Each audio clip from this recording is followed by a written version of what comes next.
Зохиолыг бичсэн Аг Сарнай, зохиолыг уншсан Туул Синди. Эцэг 8 сарын 24 оройн 9 цаг. Баатаргой өнөөдөр 60 нас хүрчээ. Гэвч түүний баяр хөөргийг хуваалцахаар хэн ч ирсэнгүй. Тэр өглөө босоод өөртөө бус хаяад явсан эхнэр хүүхэд ач зээдээ зориулж ширээ зассан юм.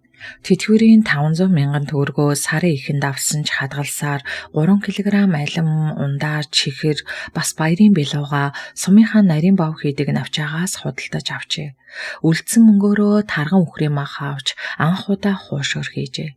Чимхэлт нь таарав боловч амтан дажгүй болсон юм шиг санагдахад тагтай савнд хийж гадуур нь алчуур ороод шүүгэн дээрээ тавьжээ. Орны хажууд цэнэглээд орхисон утсаа үе үе харавж дуурах шинж юур алга. Зүүн нүх тоолгой дууг нь хаачхаад хүүхэд залхахт нь мэдээгүй юм биш байгаа гэж бодохдоо ойрноос тулдаг болсон таягаач мартаад майжигнан утсандаа хүрлээ. Гэвч нэгч дуудлага зурвас байсангүй. Өдөржингөө хашааны хаалга харуулдан суусаар горилох тасрах тийшээ ханджээ. Ерөөс ихнэр хүүхэд нь хамаг аз жаргалыг нь аваад явчихсан мэд нам гүм ил хуйл гэрт нь ноёлно.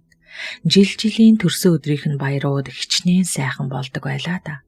Ач зээ нар минь өвөөгөө тойрч зогсоод дуулаад л хүүхдүүд нь бэлэг сэлт барьж гүйгээд л хөөх юм уу хорлоо минь хөлс нь асгарчаад огт уттайгаа цай хоол гэд божигнаж өнждөгсөн. Аргагүй дээ. Би тэднийг гомдоосон нүгэлтэй амтан мөнөөс өмнө. Гэхдээ л хүн бусдад сэтгэл гаргаж чадаагүй мөртлөө бусдаас сэтгэл гордож суудаг өрөвдөлтөй ч амт юм а да. 22 хон насандаа хорлоогоо өдөр шөнөгүй эргүүлдэж байрных нь гадаа хонхон шахуу зогссоор ихнэрээ болгож авсан да. Тэгэхэд тэр минь 18 настай мөртлөө аль хэдийн биеэ даасан ухаантай хэрсүү охин байсансан. Холын говь нутгаас илгээл тавч манай сангийн аж ахуйд ногооч болохоор ирснээс нь харахтал сүрхий гэдэг нь мэдэгддэг. Үсээ 2 салаа шүлжчгээд л Орсын дараа улаан болтой өмсөөд найз хүүхнүүдтэйгээ намар оройн цагаар сумын төвийн бүжигт ирэхт нь өдөж хорхоосон залуу бүхнээс дотроо нууцхан харамлаж нудрах зөрүүлэхэд бэлэн зогсож байсан тэр шар хүү одоо хаач авъя. Баатрийн бодол аль хэдийн урсан өнгөрч одсон 40 жилийн өмнөх рүү аялжээ. Баггүй хөдөлгөөнтэй хэрэгтэй хөвгт орж гойдөг хүүгээ даруухан бор охин дагуулж ирснээс хойш томоожойж гарч орох нь багасаж ногоо бариад тракторчин болсонд Баатрин аав Сүрэнжуугаа ихэд баярлана. Бэрдээч хачин сайн. Сүрэнжуугийн сумандаа дээгүрт орох бэлдээ айл. Сүрэнжуугийн гүйлгэ ухаан ажилч хөдөлмөр зан үүнд нөлөөлсөн нь тодорхой. Илгээлтээр хамт ирсэн охтууд битүүхэндээ хорлоо татаархаж манай хорлооч азтай юм а. Эренгүүтэл баян айлын биер болчихдаг байна шүү. Баатарч сайхан залуу боловч харлаган юм а. Хорлоогоос өөр хүмүүдэнд нь харагдахгүй л байгаа юм байх та. Хэмээн хэсэгтэй амны зугаа болгож ярьжээ. Хос 2 нийлснээс хойш жилийн дараа анхны хүүхдээ үлгийдэн авчээ. Аавыгаа өвчсөн аятай дуурайсан Орсын хүүхэлтэй минь шар охин тентэр тунтар алхан хөлд ордог жил хорлоогийн ээжийн бие муудаж өмнө говьроо охиноо аван явжээ. 1988 оны өвөл ээжтэйгээ холыг зорьсон марлаа бүтэн 6 сарын дараа гэртээ иржээ. Баатар хорлоо 2 тусдаа гараагүй аавындаа байдаг байсан юм. Хорлоог охиноо дагуулад гэртээ хүрээд ирсэнд хадам ээж нь ая муутай угтсан бол хадам аав нь ач охиноо эрхлүүлж суухдаа хорлоод нэгийг хэлэх гээд жаах шиг царай нь үе барайн суухажээ. Аава Баатар маань хаач явъя? Би уг нь өнөөдөр суудлаар очин тосож аваарай гэд цахилгаан явуулсан юмсан. Байдгүй. Ачаа ихтэй яайдаа гэж зогсож байтал нанзад ах таарч дөхүүлж ирлээ. Цаадах чи ажил ихтэй мартчихсан байх уу? Одоо л ирэх учиртай. Ээжийнх нь би бүр овоо болсон гэвөө. Тийм ээ. Нэг хэсэгч бүр сандаргаад хажуунаас нь холдож чаддгүй байлаа. Марлаа маань аавыгаа санаж уйлаад шүн орондоо шээгээд нэг хэсэгтээ баларлаа штэ. Өвөөгийн шар охин аавыгаа санаа юу? Иви хөгшөө хүүхдүүдэд хоол цай халаагач хаавээсэн холоос яваад ирж байхад чинь ойдлын машин гөлрөөд суух юм. Гэхэд надмад нүдний шилээ авч ширээн дээрээ чулуудчихаад хөл гаргүй штэ ямар билээхэн хийгээ тавьсан хоол халаагаад идчихэж чаддгүй улсууд уу? Химэн тачигнаж Орсын мечта плетигний харч ихийг мушгин савнд тасалсан гурилдаа шүл халаах айдлаа. Хорлоо хадам ихийнхээ ин аяглахад баг хаан гайхсан ч анх бэр болж босгод авч орж ирсэн цагаас хүний хүн шиг ханддгийг нь үйл хөдлөл хэлэх үгнээс нь гадралдаг болсон ч өнөөдөр нэг л биш байна гэдгийг нь чухамдаал ойлгож байлаа. Чавааста муу охиныг минь дагуулж яваад бүр тураагаад хайчихсан байна штэ. Айл марла имээ дээр гэхэд охин бишүүрхэн ээжийнхээ ардуур орсонд надамдын дургүй хөөрч хүүгийн минь махцусны тасархаач мөндөө яах аргагүй л аавын царай. Гэтэл дотор сэтгэл нь цаашаага болцоход ирсэн залиг үчи. Гэхэд сүрэнжив гой хөгшин рүүгээ муухай харж хоолоогоо засахад шүлэн уусаад лаглаачихсан гурилдаа хоол аяглан хорлоогийн өмнө тавьчихад ойдлын машинаа тачигнуулж эхлэв. Шөнийн 12 цаг аль хэдийн өнгөрчээ. Ир нөхрөө сансан сэтгэлээр хорлоогийн нойр хүрсэнгүй. Хөлийн чимээ чагнаж хажууд нь тайван нойрсох охиныхоо сэвлэгнийхэн зөөлөн үнэр сэтгэл тайвшран зүрмэглэгцэн урт хашааны төмөр хаалга бүгдгийн дугархан сонсогдож хайртайхан баатар нэгнийх шиг тэгснээ эмхтэй хүний дууч гарах шиг. Хорлоо өөрийгөө зүүдлээд байна уу да хэмээн зөөлөн чимхэлж үзлээ. Байшингийн үүдэнд ир им 2 хүн байгаа гэдэг нь гарцаагүй. Сүрэнжөө хоолоо засан ханайхад надмад бушуухан босож үүдний гэрэл асаагаад хаалгаад илгээж миний хүүхдүүд хүрээд ирвүү. Яасаа оройтдгийн. Бүжиг сая л тарлаа штэ ээжээ. За алив та хоёр орооч хорлоо ирчихсэн шүү гэх нь сонсогдно. Хорлоо босож дээгүүрээ халаад нөмрөөд галтгооны өрөөнд орвол баатар дэгжин шааваа хувцалсан үеийн бүсгүйтэй зогсож байлаа. 6 сар нөхрөө хараагүй болохоор анх танилцсан үеиг шиг нүүр нь халууд өгөх нь мэдрэгдэнэ. Чи яваад ирээ юу? Гэхэд саяхан л нөхрөө хараад догдол зогссон хорлоо баг зэрэг урам хуугарч тийм ээ би чам руу цахилгаан явуулсан штэ. Охин бит хоёрыг тосоорой гэж. Нэрээ тийм л дээ. Хэд хоногийн өмнө авсан болохоор мартаж орхижээ. Гэхэд надмад ам нэн. За яах вэ? Хүүхэд ажилдаа дарагдаад мартаал ийз. Ямар таньж мэдгүй газар ирсэн биш. Вокзал дээр таарсан хинчгэл чамайг хүргээд ирнэ үсттэй. Харанхуй шүн болцоход байна. Унтаж амрыг тамина. Ингэснэ. Улаан цэцгээ миний дөө их чин ор засчихсан. Одоо амар. Манай хинхэг харыг дагаж яваад ятарсан л байлгүй. Баатар тэр газраар зассан гудсан дээр унтна үз. Гэхэд залуус өөрийн ороод зүгэллээ. Гэгийн тунгалаг өглөөний нар хэдийн манджээ. Баатар ихнэр хүүхэд хоёроосоо нэг л хөндий суусаар өглөөний цайгаа хам хумуугаад ажилдаа явчихлаа.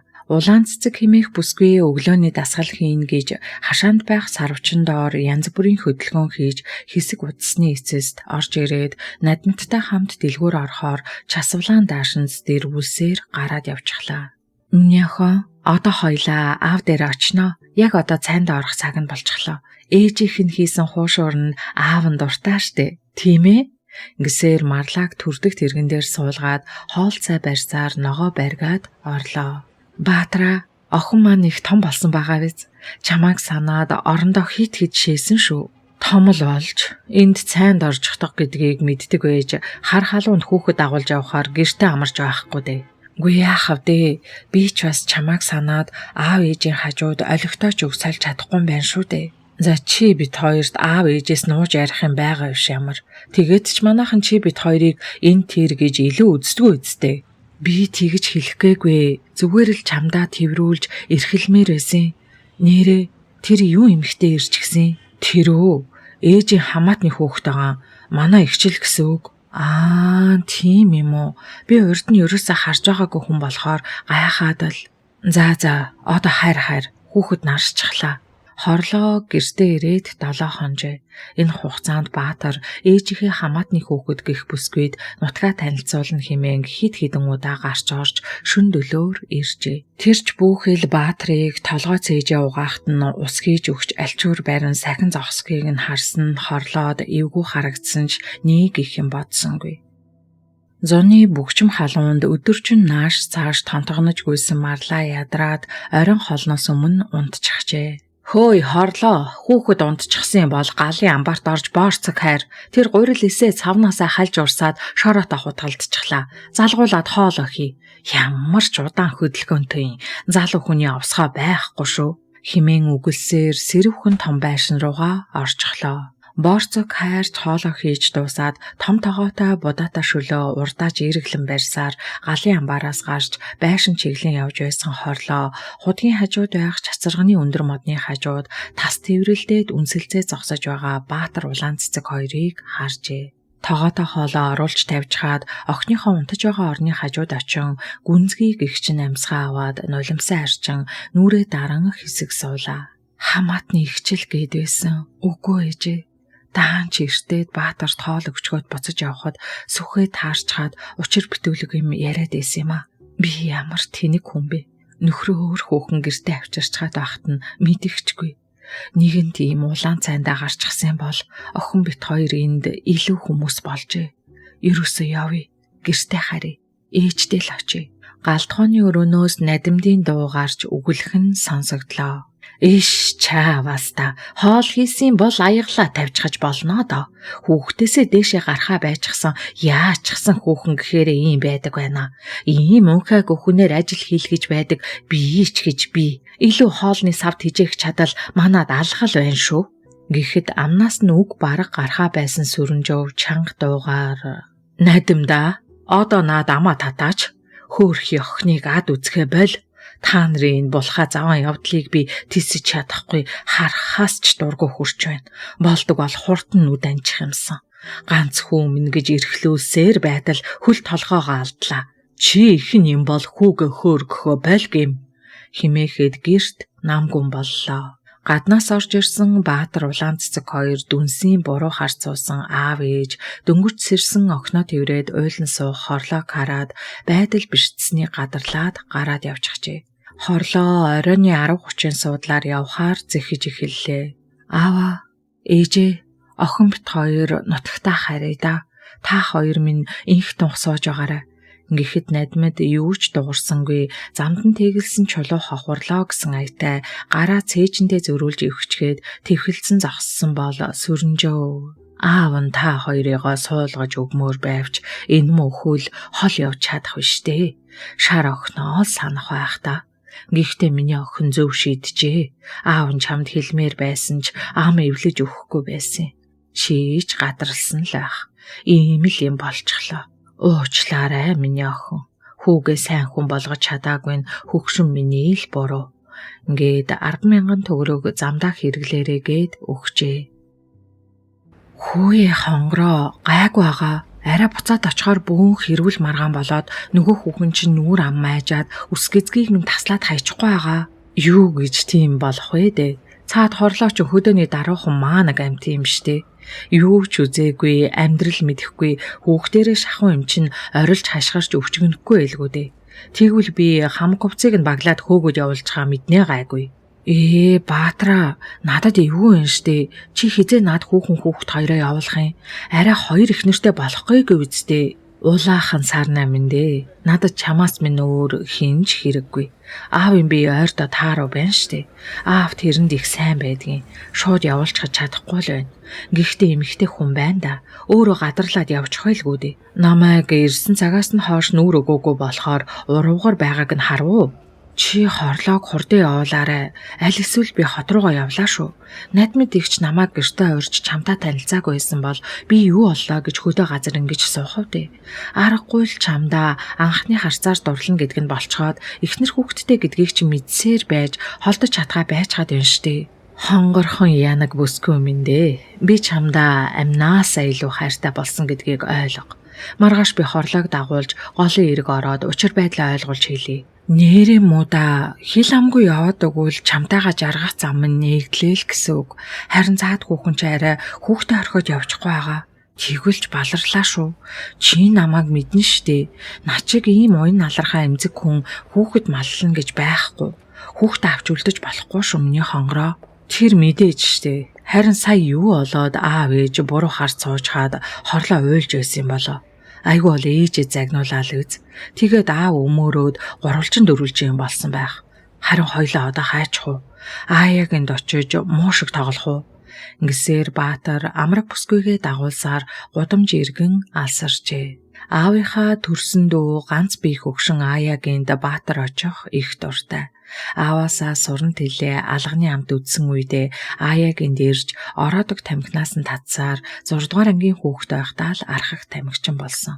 Харин томроод ирснийхээ дараа ганц 2 баалгаж хэрэг төвөг тарьсан үедээ Аяа химих нагц ахыгаа зөөлчлөн ирдэг болсоор ааваасаа илүү нууцаад илгэж сэтгэлээ онгойлгож ярьдаг ганц хүн нь болсон ч ах нь улаан цэцгийг тэгтлээ оошоож хүлээж авахгүй байгаа билээ.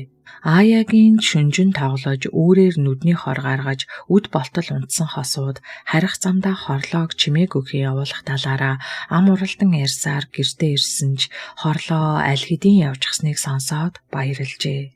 За улаан цэцгээ миний охин ингээд манай хүн боллоо доо. Чам шиг мэдлэг боловсралтай хүн миний муу хүүг тоосонд баярлаад ханахгүй. Надмид ихчээ манай Баатар ч бас сайхан залуу. Хүү миний охин чинь ээж гэж дуудаач те. Одоо хүн амтнаас ичиж эмээх шаардлага байхгүй. Танаа аав ээж хоёртой ярьж байгаад нэг сайн өдөр бэр гуйж найр наадам хийн. Харин өвгөний маань би жаахан дордоод байх юм. Ихчээ бэр гуйх гэж яарад яахав дээ. Ахын бие тэнхрэг Баатар бит хоёр хотод байр авч амьдрах санаатай байгаа. Эхлээд орон гэрээ бэлтжгээд хорим найраа хийвэл дээргүй юу? Гэхдээ та хоёр хотод амьдрна гэж үү? Уул нь манай Баатар чинь айлын ганц хөө. Энэ орон гэртээ эзэн сууж өвгөн бит хоёроос хойш гал голомдоо үргэлжлүүлэн манай хүн шүү дээ. Энэ бүх эд хөрөнгө та хоёрыг болно. Баатар ч бас надтай адилхан бодолтой байгаа. Хөө за. Энэ мөнхүү чинь нас өндөр болсон эцэг ихээ орхиод хот руу арилаад өгөх нэ. Энэ ярианаас хойш удалгүй Баатар хотод 3 өрөө байр эцэг ихээрээ ахуулж, Оросын мебель тавилгаар иж бүрэн тогтжуулж, улаан цэцэг жижиг суудлын машин хүртэл авч өгчээ. 10 жилээ төгсөөд их сургуульд явсан боловч арх ууж яваад хүний толгой хаагалж ухаангүй болтол зодчоод шоронгийн хаалга татахын даваанд аавынхаа нэр нүүр бил бэнчингээр суллагдаж эзэмшсэн мэрэгжилчгүй гудамжинд лаа зөвшөглөж хил ам таталж явсан Баатарт хотод очиод хийх ажил олдсонгүй. Өдөрт байрандаа ногоорт л унтаж, шөнө нь баар сав хисэж, зугаа зингэл хөөж явсаар бараг архичин гих шин мэрэгжилтэй болов. Улаан цэцэг Оросын холбооны улсад эдийн засагч мэрэгжлэр сурч төгссөн гэх боловч ажил хийх сонирхолгүй зугаа цэнгэлд хит автсан хөнгөн савсаг бүсгүй болох нь хамт амьдрах хугацаанд ил болсон ч дугуугаа олсон мэд Баатарт бүрч таадаа санагдана. Шоу цэнгэний мөнгөн дуусгаар эцэг ихтэй худал үний юм зохиож хэлээд хідэл бол хэдийг авчгаад наргиж цэнгэж мансуурч суусаар 1 жил гаруй хугацааг үджээ. Үдийн 1 цаг болжээ. Гэрээс найрах бөөлжсөний их үнээр үнэртэн. Толгой нь хагархаа шахсан Баатар хажууд хэвтээ улаан цэцгийг зөөлөн нударч улаахан сарнаа минь хүүт уус авчраад өгөөч. Толгой яг хагарах нэ. Гэхэд шав шалдан хэвтэж байсан бүсгүй гойлог бие гайхуулах мэд нумран хотолцож хонгороо миний ч бас толгой хагарчих гээд байна штэ. Чим яваад ирэлдэ.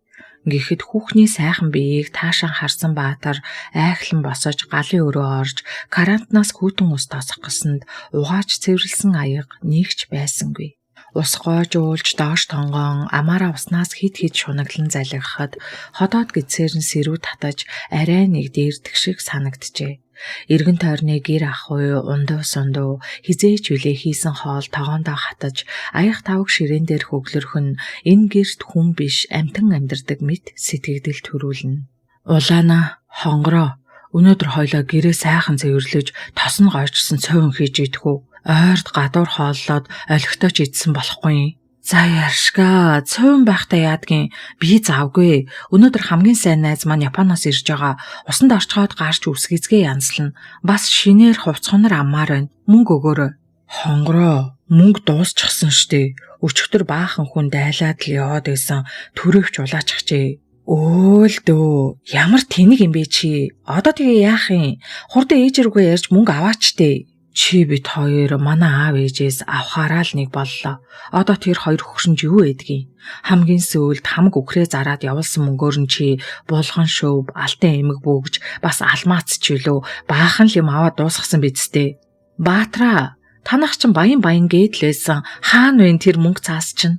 Ганц умгар байр ямби машин аваад л дуусах мөнгөтэй байсан гэж юу? Чааваста. Чи одоо ингэж ярьж байгаа юм уу? Миний эцэгхийн хурааж хуримтлуулсан мөнгөөр жил шахан найрлаж баруун зөөнгөө цацаж дуусгачаад ичихгүй ээ нү чи. Одоо тэр хоёр хөгшин тэтгэврийн хідэн төгөргөөр амь зууж эм танга авч байна штэ. Би яасан гэж ичихин? Харин ч хөдөөний маанаг хүүхнээс салгана гэд ээж чинь гуйж говшаад хүүтэй минь гэрэлчихвэл сайхан амьдруулна гэдээсэн нь хаана байгаа? Чи харин ч над шиг сайхан хүүхэн тэрч хөвцөндөө баярал заа юу? Танахыг олигтой хураасан юмгүй гэдгийг эрт мэдсэн бол чамтай зуралдаж хайрын цагаа өрөхгүй л байла. Бушуухан мөнгө олж өг. Стигвэс манахаас одоохон зайлж үз. Харин ч ажил төрөлгүй анхаагүй чамтай амьдарч ханлаа. Улаан цэцгээ, чи бүр ингэж ярих дээрээ тулвал эн чинь миний аав ээжээ надад авч өгсөн байр. Яахаараа чи эзэн нь байдгийн? Гэхэд улаан цэцэг ханны шургуулганаас бичиг баримт авчран Баатрийн нүүрлөө шидэж маанаг минь ирэх биш уншиж чаддгийн бол наад дээр чи эзэмшигч нь улаан цэцэг гэж биччихсэн байгаа шүү. Анх байр авахд би л хөөцөлдөж гар хөлийн үсгээ зурсан гэдгийг сана. Чи ер нь эндээс одоо зайл. Хурдан яв. Чамтай амьдарч боллоо. Хууль шүүхээр 1000 явсан ч чи бас чиний их та хоёр надаас юу ч олж далаахгүй гэдгээ сайн ойлго. Тэгээд чи бид хоёр гэрлэлтэд батлуулсан билүү? Чи зүгээр л манай гэрт толгой хоргодож байсан явуулын гийчингээс өөр юу ч биш. Чамаг явахгүй гэвэл би цагдаа дудлаа шүү. Баатар үг хэлэх гээд үгэнж эвэлсэнгүй.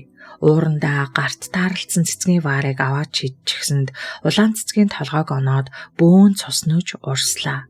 Тэрээр хараал тавьсаар төрөвчээ хам хум аваад гэрээс гарлаа.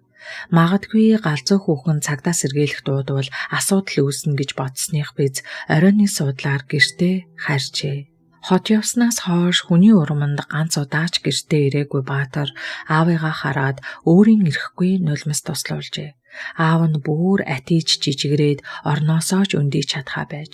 Ээж нь ч ялгаагүй өдөр шөнөгүй өвчтөө хүн асраад толгой дээрх хідэн үсэн цайж орхижээ. Урдын сэргэлэн цаваа бас ааштай ээжээс нь юу ч үлдээгүй ажээ. Та хоёр минь тэнэг хүүдээ хэлэхгүй даанч яавда. Би ийм болсон чинээ даанч сансангүй. Гэхэд аав нь тэр цаанаас их л хүчилж ярьж байгаа бололтой дуу нь үе тасалдаж хүү минь эцэг их гэдэг үр хүүхдийнхээ төлөө юугаач хайрладгүй тийм л улс. Ээж чинь чиний ихний амьдралыг бүснүүлсэн хөө. Хоёр дахь амьдралаа хүн шиг аваад явж чадаж байвал би та хоёрт хошуу нэмэх хэрэг байхгүй. Харин хорлоо цай охин байсан да. Чи төрс охинтойгоо холбоотой байдгийм шүү. Хүнд мах цусны тасархаанаас илүү юм энэ орчлон хорвоод нэгээх нь ч үгүй. Өглөө нь Баатрийн аав өөд болжээ. Нутаг усандаа хүндлэгдсэн буурайн хойдох ажил ном журмын дагуу болжээ. Баатар аавынхаа ажил явдлаар улаан цэцгийг хүрээд ирэх болов уу гэж харсан ч ирсэнгүй. Түүнтэй уулзахаар хотод очивол байраа зараад нүгэд явчихжээ. Эхнэрчгүй, эд хөрөнгөчгүй толгоогоо ганцгалсан түүнд хаахай том байшин майн уншиж ирэх эргүүлсэн ээжээс нь өөр хинж юу ч үлдсэнгүй. Ааваас нь хойш ээж нь юм л бол санаа алдаж нулимс унгаж суусаар өдрийг барах болжээ. Аргачгүй үсттэй хүүгийнхээ нэгсэн тоогоор нөхрөөсөө нууж мөнгө явуулсаар модоо барьж дээрээс нь сайлын хідэн үнэ дахиа гээд байгаа бүх зүйлээ хямд үнээр зарж им тан авсан ч нэмэр болсонгүй хань нь явчихсан. Одоо хажууд нь хань бараа болсон ганц хүн эхнэртэй хөөгдөж ирчгээд орой үчийн цагаар гашуун нисэн юм өнөртүүлж орж ирчгээд уйлж дуулж заваагаад байхаар сэтгэл нь нэмтэрэхгүй их хүн гэж хаан байх билээ. Баатар сүүлдээ бүх зүйлд ээжигээ буруутгаж хамт ууж иддэг хэдэн нөхдөд авчирч гэрээр нь дүүрэн архины шил хөглөрөх болжээ. Саяхан л бүх зүйл сайхан байсан айл одоо юучгүй хоосон болжээ. Хүүн гэрийнхээ өнгөтэй өдтөө гэсэн болгоныг ил далд зөөж архины мөнгөөр сольсоор ханхаа авдар 4 ширхэг төмөр орноос өөр олигтой зөөл ховор үлджээ. Баатар мөнхийн согтуу байх болж надмад ч хүүгийнхээ уух тоолондоо өөрийг нь буруутгаж чанга орилж хашгирахаас айдаг болжээ. Аргаа барсан хөөрхийг хорлоо загтал бичээд шууданд хийгээд явуулчихжээ. Харин энэ хугацаанд хорлоо бүсгүй гэртээ очоод ээжийнхээ мал ахуйг гардан өсгөж хэнийг ч царайчлахгүй сайхан амьдралтай болжээ. Марлаа эмээгэндээ ирсний дараа аавыгаа санаж хид удаа өвдөж сандрахсныг бодвол одоо том болжээ. Нүдэнд нь харагдсан хөгшин залуу хэнийг ч хамаагүй ааваа хэмээн дуудаж гүйж очоод байдагт нь хорлоо ихэд эмзэглэвч томроод ирэхээрээ гайгүй болчих байхаа хэмээн охиноо өрөвдөхөөс өөрийг хийж үлч чадна. Ээжээ, таал миний амьдралыг үгүй хийсэн биз дээ. Танаас л болж шунлын тулан болсон хүүхэнтэй танилцж аавынхаа насаараа хурааж хуримтлуулсан мөнгийг салхинд хийсгчгээд эцэс сүлд нь модоо барьсан гуйлахчин болчихлоо. Та бид хоёр одоо яаж амьдрах юм бэ? Надад сурсан эрдэмч байхгүй. Таны тэтгэврийн мөнгөөр гол зогоох юм гэж үү дээ. Үгүй. Би ингэж амьдрч чадахгүй. Миний хөө, битгий хууль ахиж арихч уух хэрэггүй. Одоо болно шүү дээ. Ээж нь чамаас гуй. Архил уухаа болчих. Чамайг орой бүр хашгирч орлох тоолонд чинь ээжийнхэн зүрх хаагарчих гээд байна шүү дээ.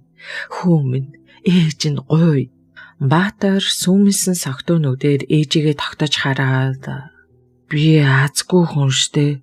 Архил энэ хорвоо дээр надад хань болж байна. Та юу ч мэдэхгүй штэ. Би охиноо санаж байна.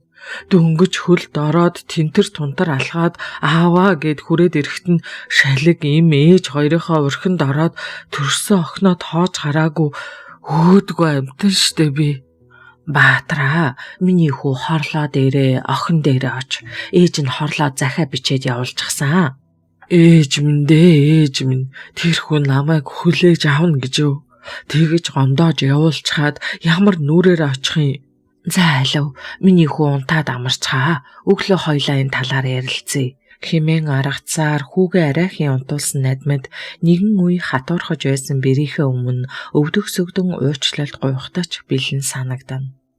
Өглөө хүүгээс сэрэгтэн ятгсаар байгаа хорлоо руу явуулахаар болж хэдэн өдрөл нааш цааш гүйж замын зардал хүүхдтэй өгөх амт тангаас эхлээд Баатар шинэ хувцас хонор бэлдэж амьсгаа дээр өнгөрүүлжээ.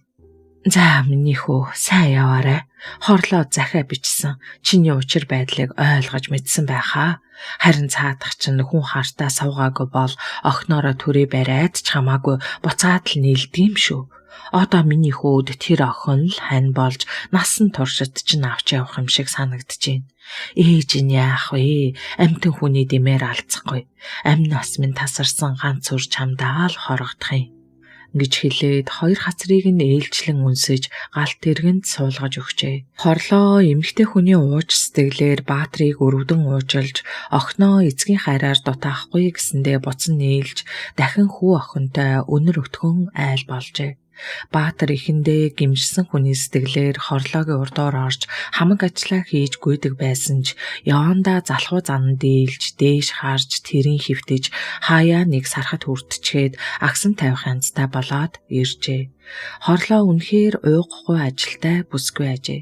Малаа маллахын хажуугаар ногоо тарьж, сумын төвийнхөө дэлгүүр цэцэрлэг сургуульд нийлүүлж, өвөлдөн цагаан эдээ хүнсний ногоо салаад гэх мэтээр борлуулж, нилээдгүй мөнгө цуглуулжээ.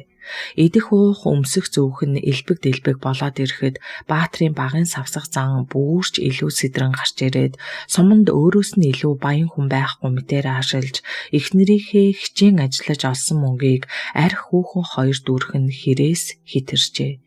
Марлаа 9-р ангийн сурагч бол удаах эмэгтэй дүү болох удвал 5-р анги хамгийн бага дүү төмрөө 1-р ангийн сурагч юм. Хүүхдүүд ухаан орж томрохын хэрээр аавыгаа үзэн ядаж гэртээ ороод ирэхэд нь чив чимээгүй болж дор бүрнээ хийх байхаа олж ядан ээжигээ барааддаг байв. Арх уух тоолондоо ээжийг нь зодож хүүхдүүдээ гэрээсээ хөөж дуух түүнд хинч дуртай байсангүй. Хорлоогийн чихэнд нөхрийнхэн тухай дэл сул яриа ирэх тоолонд чихээ даран өнгөрөөсөн ч нэгэн явдал түүний уурыг дэндүү их хүргэжээ. 9 сарын 1 болох төхөөд 3 хүүхдийнхээ хичээлийн хэрэглэлийг бэлтгэхээр сумын төвийн зах руу орж явсан хорлоогийн өдөөс ойрноос нөхөртөө нэр холбогдож дуулдсан сул хэмээх хочтой бурмаа ирж яваа харагджээ. Хажуугаар нь зөрөө өнгөрөх хоромхон зуурын агшинд хорлоогийн нүүрөөд давс цацчаад эргэж харалгүй зүхтааж одов. Тэр оройноос эхлээд хорлоогийн биеэр улаан гөвдрүү гарч ухаан санаан самуурч хамаг биеийн зуух шиг халууд өгөж гэрийнхнийгээ сандрахжээ. Мууч сайнч хүний хань гэсэндээ Баатар эмч домч дуудаж аргаа бараад лам хүртэл залж гэртээ авчирчээ. За хүн минь хормон дан шүгэлж эрийн өвөр дамжсан санаа муу уйлсан хазгаа эмэгтэй эхнэрийн чинь амь насанд халтай хараал хийлгсэн байна. Би тэр хараалыг бүрэн дарж чадахгүй аргалаад л өнгөрөөлөө. Харин чи гэр бүлдээ үнэн ч ариун яв. Тэрхий их бор дарсан шунах хэрэггүй л юм байна. Чиний үйлийн үрийн төлөөсийг үр хүүхдүүд чинь чамайг өөхөх хүртэл үүрч амьдрал ахуй нөөдлөхгүй нэ. Харин эртгэн зам мөрөө засаж чадвал үр ач олонтой жаргах л хүн юм. Энэ хайран охинд чи зовлон авчираад наачхчээ дээ. Ямар үлийн үрээр чамтай уулзраа юм бол доо. Гэхдээ Баатар хөгшин ламчи яста буурж байна да. Ямар элэнцгийнх нь үлийн өөр байх вэ? Ингээд оошоосонгүй. Ламд үзүүлж аргалуулснаас хойш хорлоогийн бие дээрдэжээ. Гэвч Баатар засарсангүй. Зах замбраагүй явдлууд нь хэрээс хитэрж хормоо өвчин хүртэл авч иржээ. Салья гэхээр өнчин өрөөсөн ядарсан завсноороо төрий барьж агсам согтуу тавьж хаваар нэг ойрлж хашгирч хорлоог дийлээд сурчхжээ. Ийм л нэг зовлонтой гэр бүлийн амьдрал өдөр хоног цагийн аясаар хэдэн жилийг үджээ. Хүүхдүүд томорч амьдралаа хөөж одсон ч зам мөрн бүдэг бадаг дин дун өөрсдийн амьдралаа үлгэн салган залгуулж өдөр хоногийг арга заасан амьдралтай хүмүүс болжээ. Марла хотод амьдрах болж хаа нэг нөхөр хүүхдэд агуулan аав ээж дээрээ ирэх гэлээ ирэх бүрт аав нь согтов. Эрүүл байлаач ээжийнх нь хийсэн бүгдийг шүүмжилж үргэлж хэрүүл өдөж суудаг байв. Ээжийнх нь тэнд хөхнэц алаг ирээн гарцаагүй аав нь зоддог гэдгийг Марла сайн мэдэж байлаа. Нэг хэсэг эрчимтэй өсөж үржиж байсан мал нь өвлөөс өвөлд хорогцоор чааг их ямаагүй цайгаас үлээд уучих сүүний үнээгүй болтлоо хотоо харлуулжээ. Гэвч хорлоо тасралтгүй 30 гаруй жил ногоо тайрж газрын шимээр амь зовсаар байсан юм. Харин Баатар хорлоог дагаж жилийн жилд ногооны ажил туслах аядахтаа үгийн муугаар хорлоог утаж итгэл сэтгэлийг нь унтрааж орхижээ. Баг хүн аавынхтайгаа хаяа нийлэн бууж ээжтэй туслан 3 жил болохдоо амьдрал нь улам бүр доройтон өвчин зовлон салхаа байжээ. Байсгийгээд л төмрөөгийн гар хөл нь ээлжлэн бэртэж ам хамраар нь яар гарч зовоно. 3 жилийн хугацаанд төмрөө ээжигээ өмөрч аавтайгаа хид хідэн удаа сүрхий муудалцжээ. Тэр тоолонд Баатар махны бинт хадгалдаг винтоп бууга гарган ирж хөрөөгөө чиглүүлж буудах шахдаг байжээ. Сүүлийн үеэс Баатар цээжиндээ үргэлж зүүдэг сахиусаа юм л бол гаргаж ирээд та нар намайг барахгүй шүү. Би амилсан сахиустай хүн.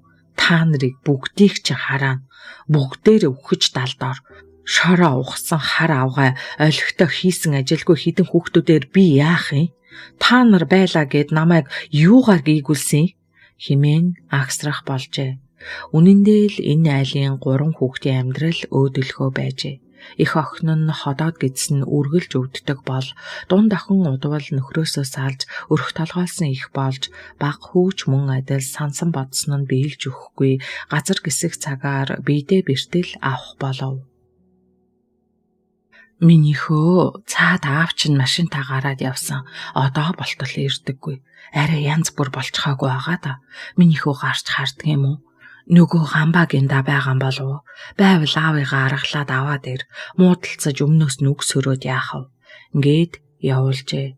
Гамбаа химээх эхнэр хүүхдүүдээсээ салсан найзанд нь очивол аавынхан цагаан тэрэг гадаан байжээ. Монгол гэрийн хаалгыг татан орвол тас харанхуй байхаажээ. Төмрөө халааснасаа уцаа гаргаж ирээд харсан зүйлдээ итгэсэнгүй. 60 нас төхөж яваа аав нь хүүтэйгээ чацуу шахуу бүсгүйдээ чармаа шалдан унтаж байлаа. Төмрөө эргэж харалгүй гэрээс гараад шуудхан очиж гэрээ ачаалаад ээж эхнэр хүүхдээ аваад нүүжээ. Баатрийн хүн болж хорвоод амьдэрсэн төөх ердөөл юм. Баатрийн хажуунаас холдоо одсны дараа төмрөө хүүгийн бие бэртэж гэмтгэ болоод 1 жил өнгөрөв.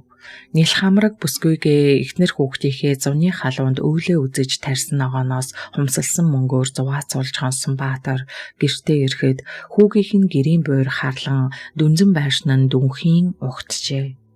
Ёстой л жинхэнэ хамраараа газар хатгана гэдэг шиг Баатар ганцаараа үлдээд хинч биш болов.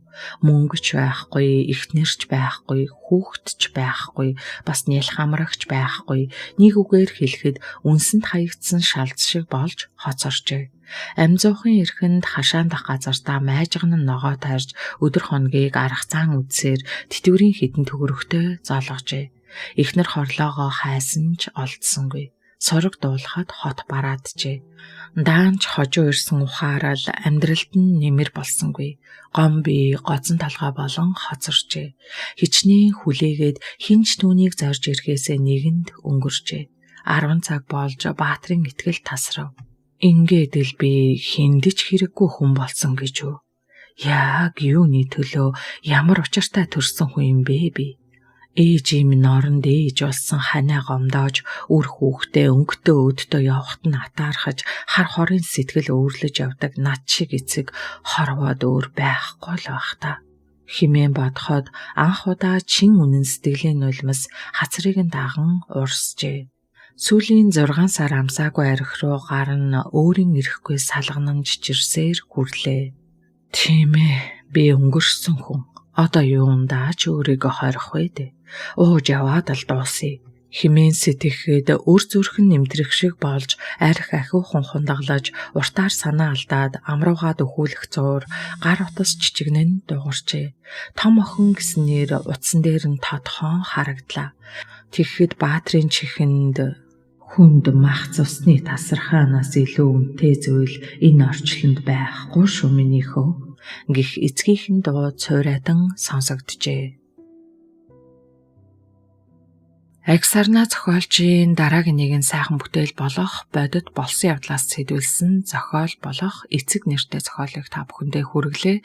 Зохиолчдоо сонсогчдийнхоо өмнөөс баярлсан талархснаа илэрхийлье. За Агсарнаа зохиолчийн маань зохиол бол ихэнхдээ бодит болсон явдлаас сэдвлэн бичсэн байдаг.